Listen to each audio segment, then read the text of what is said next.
Napakahirap pala nang mawala ng trabaho ang iyong mister at para bang lumalakad ka sa isang madilim at walang naghihintay na kinabukasan. Taong 2003 nang mawala ng trabaho ang aking mister at sa taong din ito nang i-introduce sa akin ng aking kumare ang KMBI, Kabalikat para sa Maunlad na Buhay Incorporated, isang microfinance organization na member ng APEND.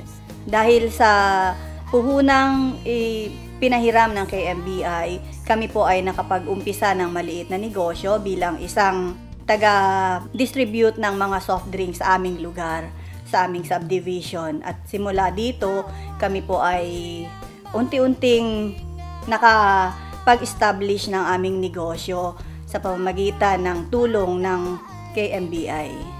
Nag-umpisa lang kami sa pedicab hanggang sa lumago ang aming business, nagkaroon kami ng motor na pang-deliver at nagkaroon din kami ng mga tindahan ng mga chicken skin at saka proven.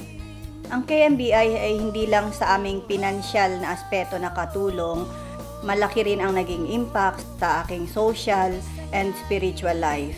Bawat linggo, kami po ay nagkakaroon ng mga Bible studies at ito po ay isang value transformation upang patuloy na mapalakas ang bawat miyembro. At sa ngayon nga po ay isa rin ako sa ginagamit ng Panginoon upang maging daluyan ng pagpapala para sa ibang mga miyembro ng KMBI.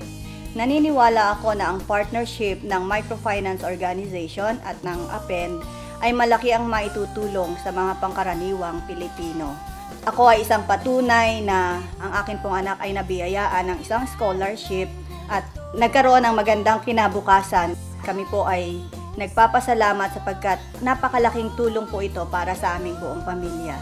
Alam nyo naman po kung paano ang magpaaral ngayon sa isang kolehiyo, kaya isang malaking kayamanan po at pagpapala ang aming natanggap mula sa APEND.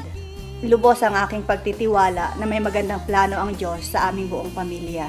Maraming salamat po, APEND.